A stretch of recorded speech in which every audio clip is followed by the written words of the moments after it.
Hello everybody, this is Rajendra Singh and you are watching English by Rajendra Sir. Today we are going to explain the poem Keeping Quiet by Pablo Neruda. This is the long question. Long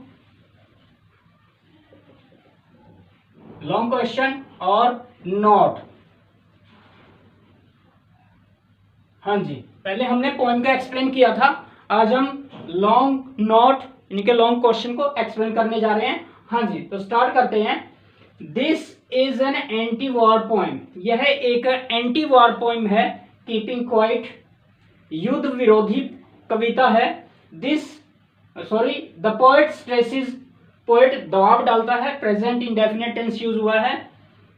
the need for introspection. Introspection आत्मविश्लेषण, खुद को examine कर लेना, खुद की जांच पड़ताल कर लेना कि मैं कितना सही हूं कितना गलत हूं. वहां इंट्रोस्पेक्शन. तो पोएट इंट्रोस्पेक्शन की आवश्यकता पर, आत्मविश्लेषण की आवश्यकता पर दबाव डालता है, स्टेसिस करता है. The poet says that, poet कहता है कि it does not need much time, इसके लिए ज्यादा टाइम नहीं लगेगा. टू लुक विद इन, अपने अंदर झांकने का. अपने अंदर झांक के देखोगे कि मैंने कहाँ गलती की है, क्या बात हो गई है, तो इसमें ज्यादा टाइम नहीं लगेगा, आपको थोड़ा सा ही टाइम लगेगा, ये पोएट कहता है. हाँ जी. एंड एग्जामिन वन सेल्फ, अपने आप को एग्जामिन कर लोगे आप, जांच लोगे. अपने आप को जांचने में, अपने अंदर देखने में तो ज्यादा टाइम नहीं लगेगा. During this time of introspection, इस इंट्रोस्पेक्शन के टाइम के दौरान, समय के दौरान, वन शुड कीप स्टिल, प्रत्येक को स्टिल हो जाना चाहिए, स्थिर हो जाना चाहिए. एंड से नथिंग, और उसको कुछ भी नहीं कहना चाहिए.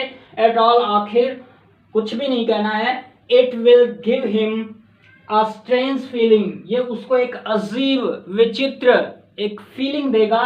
ऑफ टुगेदरनेस, इकट्ठेपन की, अपनापन, इकट्ठापन आएगा इससे. एंड विद ऑल अदर्स, दूसरों के साथ हम इकट्ठे हो जाएंगे इस फीलिंग के साथ. There will be no wars, कोई युद्ध नहीं होंगे. And all men will live like brothers, और सभी भाइयों की तरह रहेंगे.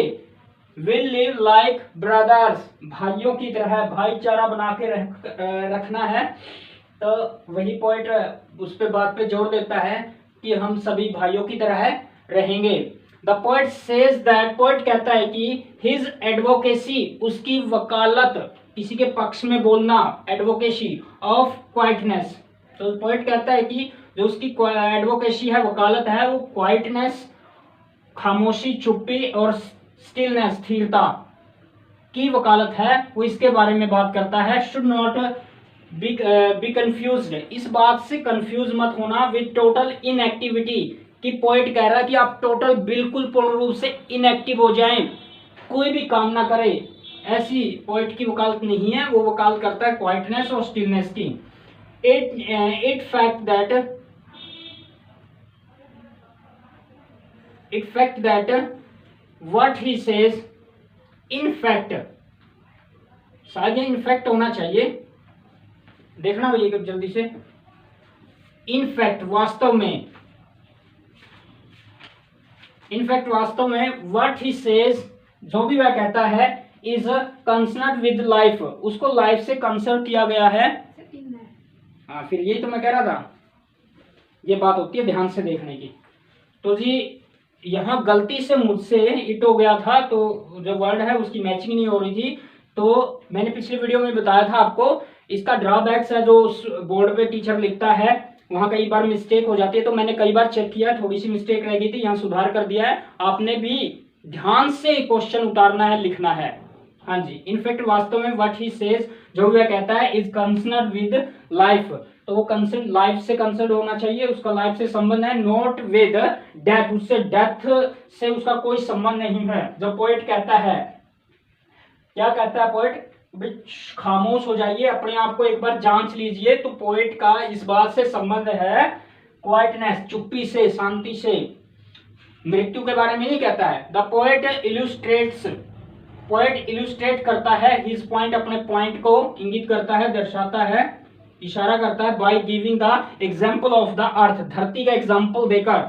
इन विंटर, विंटर में द अर्थ बिकम्स क्या हो जाती है, सो स्टील हो जाती है, स्थिर हो जाती है धरती विंटर में, एंड और साइलेंट हो जाती है, that it seems to be dead, ऐसा लगता है जैसे डेड हो गई है। बट लेटर इन स्प्रिंग, बसंत में, it is proved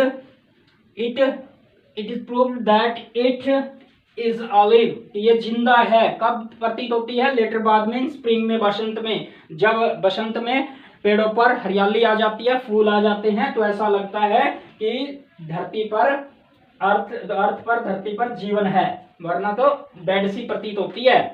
it has new beauties, इसमें न्यू ब्यूटीज आ जाती है, एंड कलर्स, और कलर्स आ जाते हैं, रंग आ जाते हैं, एडिड टू इट, इसमें ऐड हो जाते हैं, मीन दस स्टिलनेस एंड साइलेंस, इस प्रकार स्थिरता और साइलेंस, खामोशी है मैनी बेनिफिट्स, इसके बहुत सारे बेनिफिट हैं।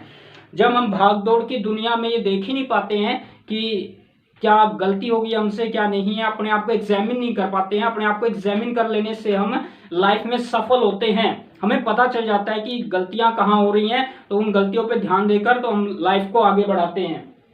हाँ जी, दस stillness and silence have many benefits, बहुत सारे बेनिफिट्स हैं इसके, ये हमें टाइम टू टाइम अपने आप अंदर झांक कर देख लेना चाहिए, बड़े बेनिफिट होते हैं, हर एक क्षेत्र में काम आएगी बात। So the poet ask us again, इस प्रकार पोएट फिर से आस्क करता है अगेन हमसे, टू कीप क्वाइट, आप क्वाइट हो जाइए, शांत हो जाइए, टिल ही काउंट्स 12, जब तक वो 12 तक गिनता है आप शांत हो जाइए, अपने आप को जांच लीजिए। हाँ जी, इंट्रोस्पेक्शन पर यहाँ बल दिया गया पोएट ने, इंट्रोस्पेक्शन, आत्मविश्लेषण, खुद की जांच कर लेना। आप अपने आप की कितनी बार जांच करते हो, कितनी बार अपने आप को आंकते हो, इस पर पोएट दबाव डालता है। ये आपका लॉन्ग क्वेश्चन है, पेपर में आएगा, ये लॉन्ग नोट है, कोई भी लॉन्ग क्वेश्चन आए तो ये आप लिख देना, बहुत बढ़िया रहेगा। तो जी नेक्स्ट वीडियो में आएंगे नेक्स्ट पॉइंट के साथ, तो तब तक ये क्वेश्चन अच्छे से लिख लेना। Okay, see you soon.